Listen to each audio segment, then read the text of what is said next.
one wheel peel, I think. Yeah, it'll made it. Oh, no. I think that's a pair. They're really faint, but yeah, it laid a little rubber down. Hey guys, welcome back. Today we're going to be working on the 87 C4 Corvette. This is Cameron's $2,300 Corvette. We kind of talked about how we got this in the last video, but today we're going to be fixing the major issue right now. It's not like undrivable or whatever. We can drive it right like this. But basically, there's an issue with the tie rod. The wheel is actually straight right now, and you may not be able to see it on camera, but you may be right there. You can see the wheel is kind of bent in, so there's an inner tie rod, right? Yeah, the inner tie rod has been bent. We assume it's all from this strike. Something the previous owner, some point, not the previous owner, but some previous owner hit something pretty tall. I'm assuming a wall, because I don't think a car would do that. A car would move out of the way. I'm thinking. I think they hit a. No, look how tall it is. Oh yeah. That's like a wall. Yeah, maybe. I think they just ran into a wall or something pretty hard. Probably we're hot rodding it. So we're gonna go ahead and replace these today. This is the inner tie rod. Yeah. Just has this kind of stiff greased ball joint on the inside. This just screws right onto the rack. The old one is kind of shaped like this, like. Oh, it has a, yes, it's bent. You'll see it when we pull the hood up and everything. So we'll get into it right away.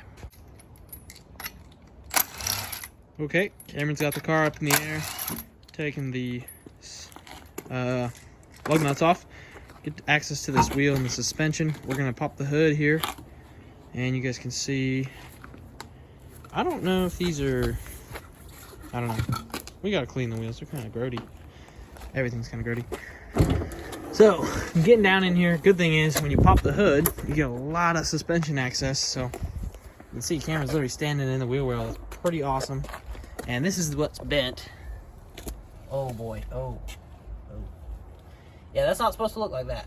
That is way worse from now down here than we thought from above, which explains the issue. So, So first step, I'm gonna undo this ball joint so I can kind of pull this to the side. So I gotta take this cotter pin out, and this looks like it's probably a 17. looks like it's all aluminum knuckle and everything. Yeah, Kind of cool. I mean, it makes sense. It's a Corvette.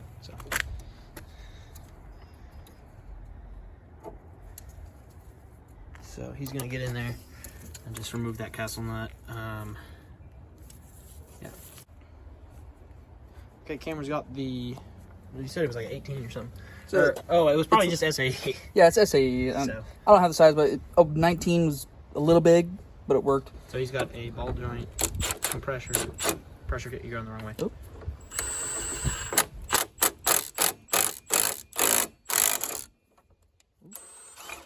Work. Slipped off. Now, you want to try the bigger one? There we go. See it pop out. Alrighty, like a charm. Nope, maybe not. You want to try just messing with it? Okay, that was a better idea.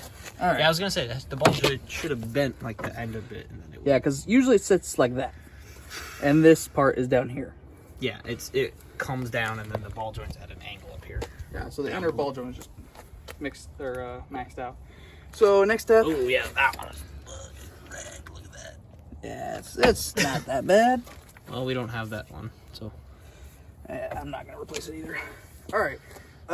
Okay, so next step, we're gonna take this end off, and then we're gonna take this inner boot off. So We're just getting kind of stuck. Okay, guys, you can see that little kind of clamp down there on the end of the boot, and Cameron's gonna work on getting that off. It's just kind of hard to film while he's doing it, so he's gonna get that off, and then that will allow him to unthread that from the boot. Okay, so it's obviously a bit wet right now. Cameron got the boot off down there, but I think we got a very leaky rack, and it's not super bad, but she's definitely leaking inside. There was a lot of fluid just sitting in that boot. Thankfully, the boot wasn't torn. Okay, guys, so you can see down in there, that's the end of it. It kind of looks different than our replacement part, which is a little worrying, but we spilled a little bit of the oil, and this thing was leaking a lot. There's quite a bit of fluid in there. It was all full in that boot. is not good. So this rack is kind of toasted. Not gonna lie. Ooh. Okay, Cameron is cutting the tie rod off because we cannot use this tie rod tool without it being cut off. This is really dangerous.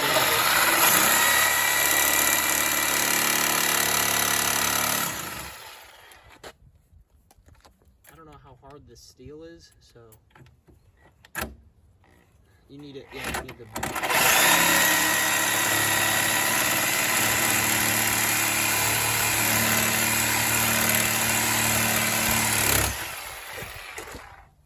Working? Yeah. Do you think you can bend it with a pair of like vice grips or something? Yeah, probably. Sure. Let's see. Oh yeah. Sawzall for the win. Sometimes you need a little demolition when working on the car. Or you just need to steal catalytic converters. No, this one's corded, so that's how you know I'm not a tweaker. Also own a cordless one. So you're gonna slide that on there. So how does this tool work exactly? So basically you have a flat spot on, actually I can show you the new one. You have a flat spot right here. Yep. On either side. You put this kind of wrench style thing over it like this while it's in the car. And there's a bunch that are in here to fit different sizes.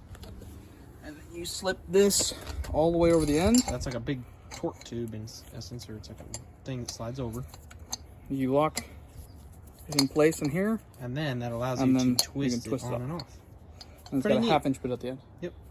So that's a tool drive, or you could use a brake bar or whatever that you. Pretty neat tool. Okay, so he's installing that new one.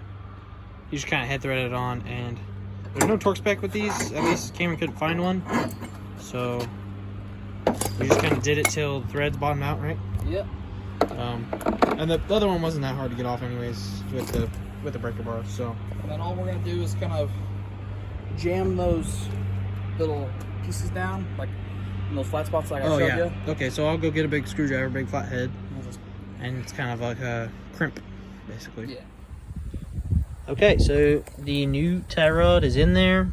Cameron put a new hose clamp. He just had, I don't even know what that was from. Oh, it was a Worth brand. We just had them at work. Yeah, well, that's lucky. Put that on there, new boot, and we got the new straight tie rod. Where's the old one? Right there. Oh. We'll show it after. Yeah, it's kind of gross. So next step is going to be... He's going to put the ball joint on. End, or the ball joint. This comes with a Zerk fitting that, like... Can rotate? Or no, like, it comes unscrewed. Like, it comes separate, and you screw it in.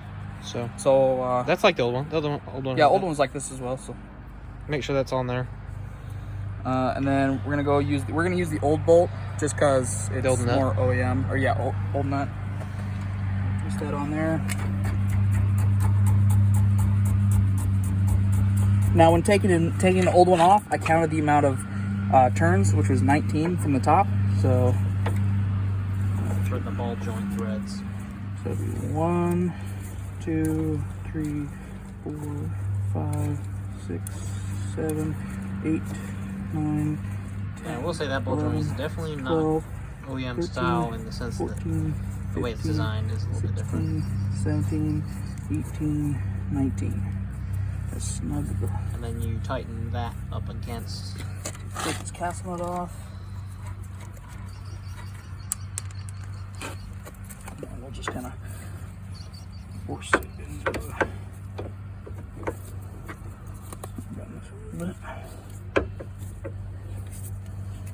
So we're gonna game of line them ups. There we go. And now you're gonna have to thread that down.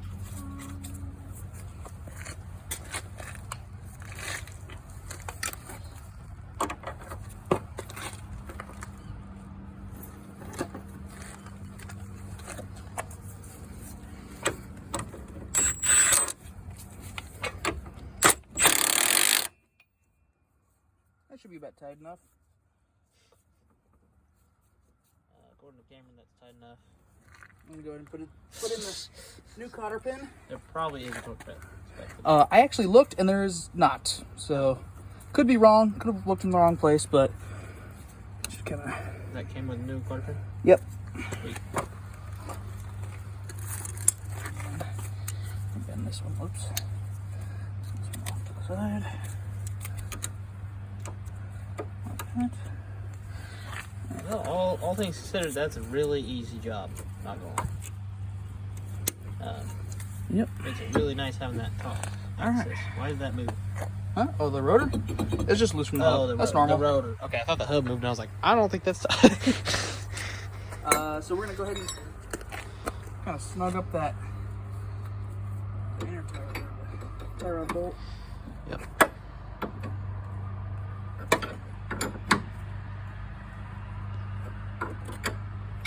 Okay. And then we'll put the wheel back on and show you when it's all down to compare the steering. Yeah, and he's gonna do an alignment at work to verify everything on this car. Yeah. So, yeah. Okay, guys, the car's back down on the ground. You got the other side down, right? Or no? Not yet. But this side's down. Cameron's torquing it to 100 foot-pounds. And we were checking the toe. They're a little bit towed out right now. He's gonna do an alignment. I can't really show right now, but they're a little bit towed out. Another thing I noticed, because this is an AC delete car, it kind of looks weird and everything, but also it's missing whatever was in front of the cabinet air filter inlet, so it's just like a... Yeah, I think that is just literally the inlet stuff. Yeah, I think it's just an AC system thing all missing, so that's why kind of the engine bay just looks so odd in here. This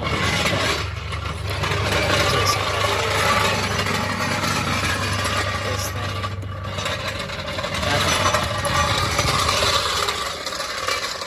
HVAC. Get out of the way. Okay, guys, Cameron, you want to hop in? Do a little cold start on the Corvette.